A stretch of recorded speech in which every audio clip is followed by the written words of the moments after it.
Welcome to my channel, Comic Book Noise, as we talk about my comic book company, Digital Noise, as we explain the characters and the storylines of the Digital Noise universe.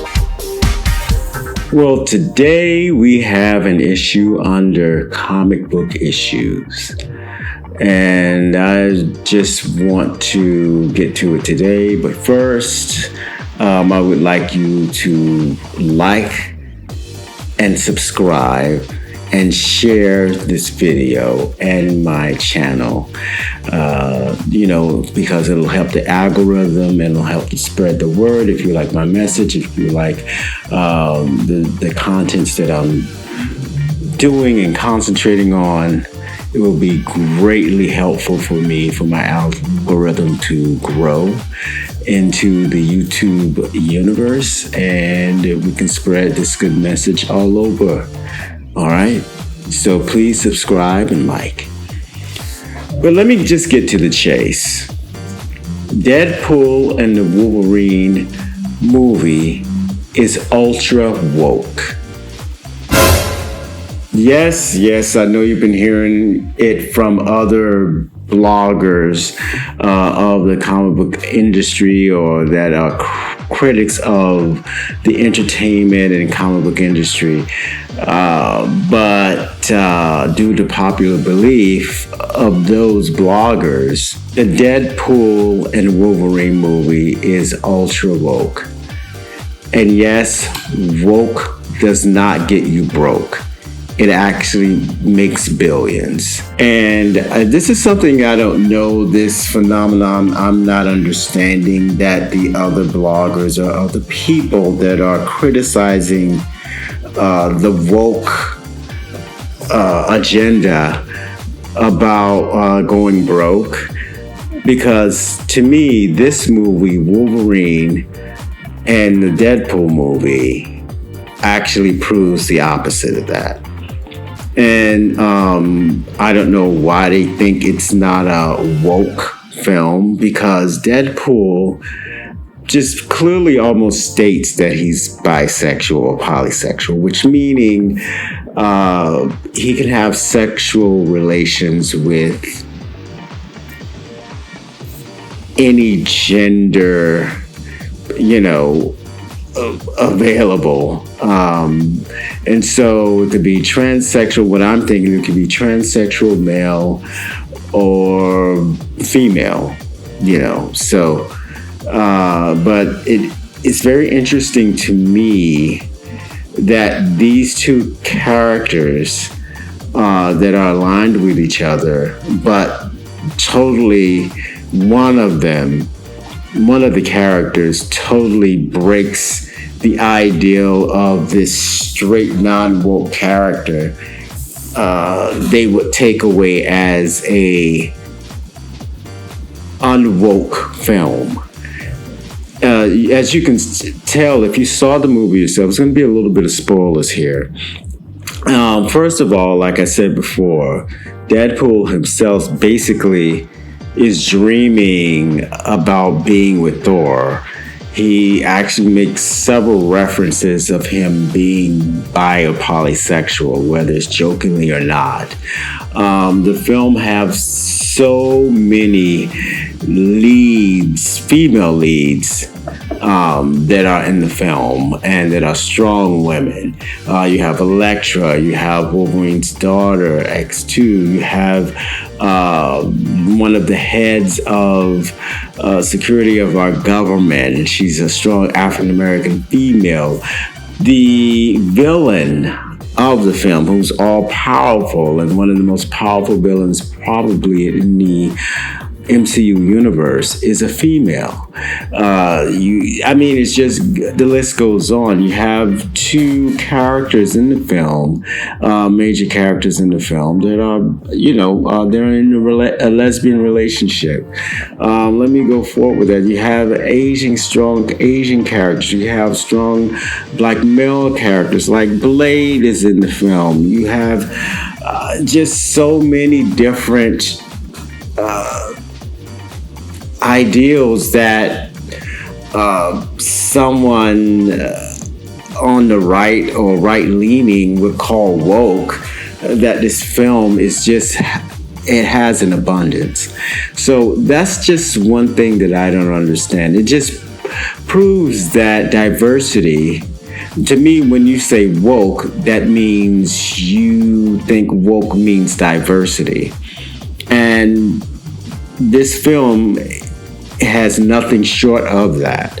So it just boggles my mind that any of these bloggers or any of these comic book fanboys, or I don't know what you call these people that complain about everything woke. I mean, maybe because they call it non-woke because it's 2 white male character leads in it. So if that was the problem, and you have a problem with identity, politics, and agendas in films, so your agenda and your politics was just having 2 white male characters in the film that you can identify with, so I call that identity politics as well. So if you're comfortable and you want the status quo of 2 white males, or white males just leading all films at all times, unless if they're not, the whole film is just called woke, then I would say the opposite is woke for me, for you to have that ideal and to have that vision for yourself. You're identifying with the film because you see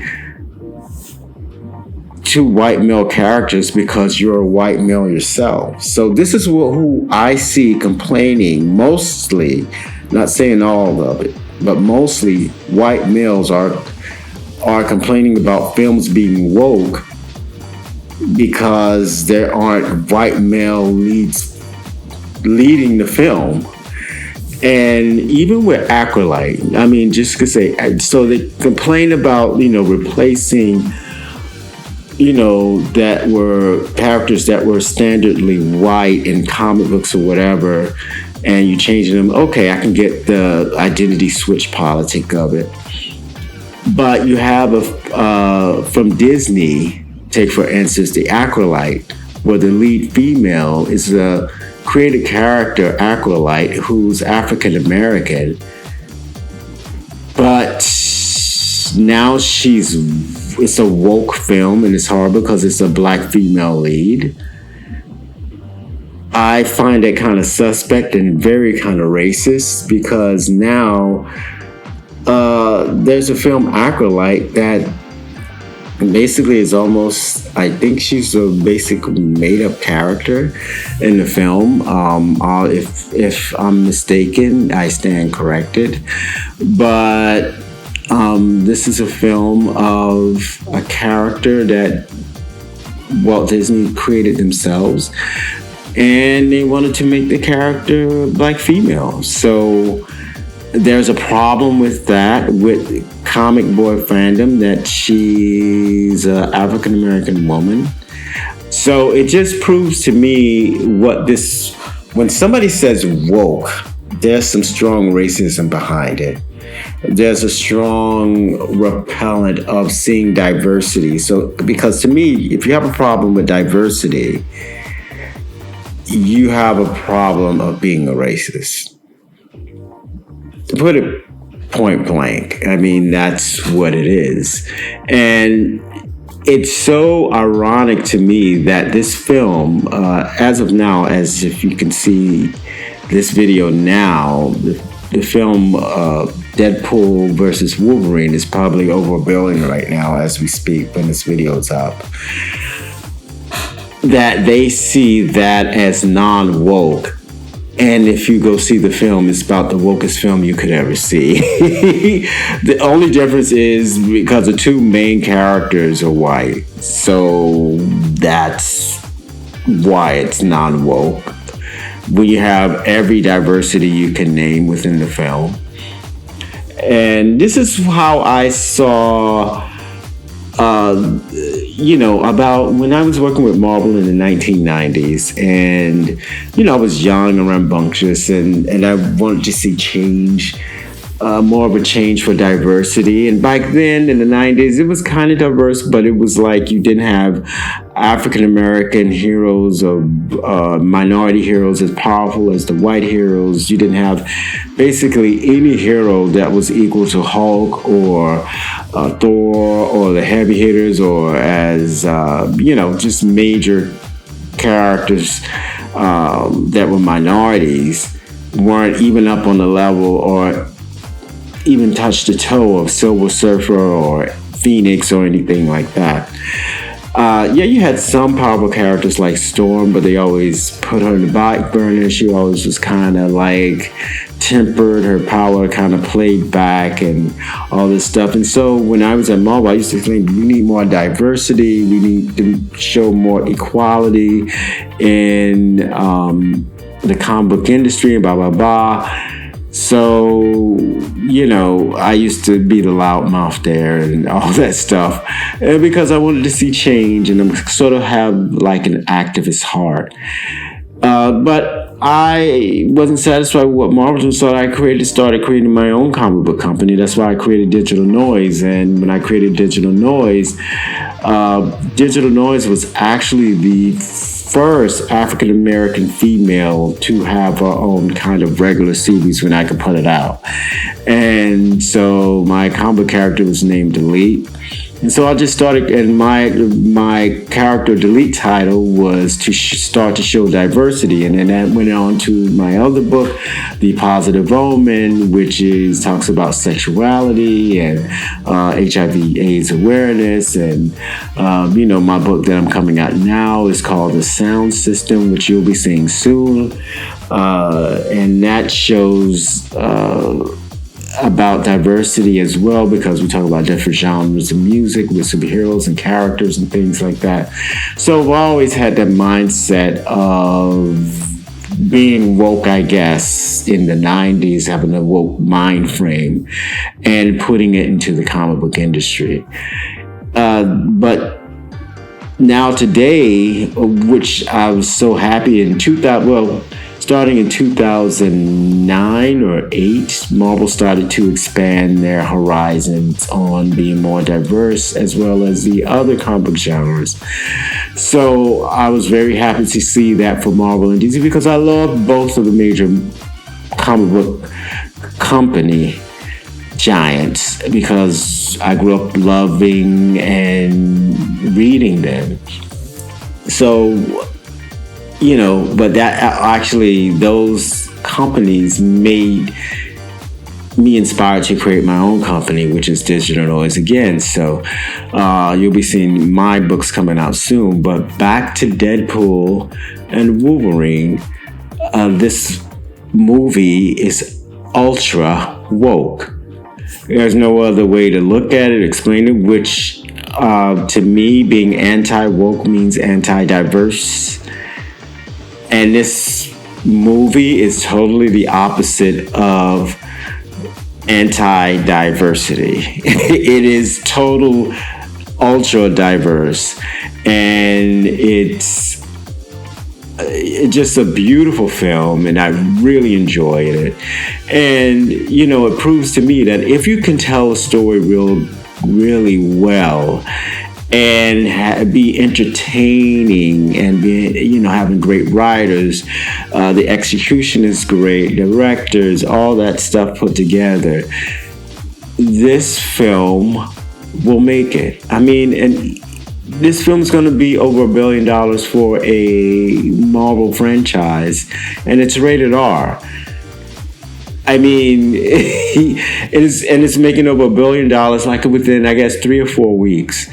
And that just proves to me that if you can tell a story, if you just don't make the identity politics the main thing before a good story or anything like that, wokeness can work in a film. Wokeness can work in anything. I can tell you with my comic book, when I first came out with it, it was kind of like the first of its kind.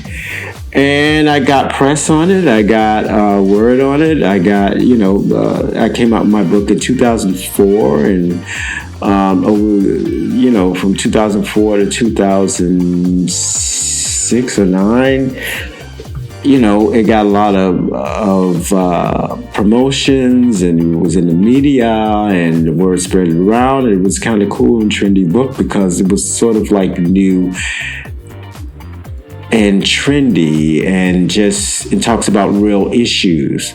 I talk about sexuality again in the Positive Omen, and you see first in the first page of it, you see two men in bed waking up in the morning, you know, from an intimate morning sleep. You know what I mean? Yeah, they were nude in the bed together, waking up as couples, regular couples, any couple would do. And I wasn't afraid to show that. And I wasn't afraid to show sexualities and different types of vibes and of identity politics and things like that. So, and I'm going to do more with my comic book and even expand more with that, not just with sexuality, but just with basically anything, even if it's you'll see when I come out with my characters. My characters are so diverse, it's crazy. And you hear all of these bloggers complain about this is too woke here, and oh, this is the hate here, and that, and this because this person was cast here. There's an element of racism behind it. Look who's saying it. Either it's misogynist or racist, because like they're now comparing the Marvels with Deadpool. This is why the Marvels didn't work, because look how Deadpool does. Well, is it because the Marvels had only women in it? To me, I saw the Marvels. I wasn't impressed with the story. I wasn't impressed with the execution or direction of it. That's why it didn't make a great movie. But if it had great writing and great direction, I think the film would make $1 billion as well, just like the original Captain Marvel movie made over $1 billion. But I think the stories and the direction and maybe even the casting needed to be better for the Marvel's film. With Deadpool and Wolverine, I think the casting was perfect. I think the actors were just sublime in the film. I love the writing. I love just the direction of it. I was just totally entertained by it. And that makes a difference of what a successful film would be if it's executed right. So I think can go both ways, because there are a lot of movies that are non-woke that are not successful as well. So even if there's an agenda, again, if you have great execution, it will be successful. I think this is where I strive, and this is where my creativity lies into perfect, because that's an art too as well, if you can perfect both the message and the art to make it a perfect combination. Well, I think that was it. I just wanted to make this little rant because I've been seeing all over the YouTube space that these bloggers are claiming that this movie is non-woke when it's ironically is. It just kind of baffles my mind when I see a person like that, and it's just sort of like, wow, this guy really think that it's a non-woke film, and that's why it's making $1 billion. But it's clearly the opposite in what he's saying, and it's clearly right in front of us when you see the film. I mean, well, tell me if I'm wrong. Just give me your opinion if you think I'm wrong. If you just say, hey, it is, you're wrong, you're this and that, or whatever, because it has 2 white leads, it's not a woke film. Okay. Or unless you say, yeah, a lot of these people that are saying anything that's woke is bad is kind of suspect racist, and and you can look woke in both ways, because a person that is non-white and male can say your film has an agenda and it's woke because you identify with white male identity. So, anyway, like this channel, subscribe, be careful out there, and take care.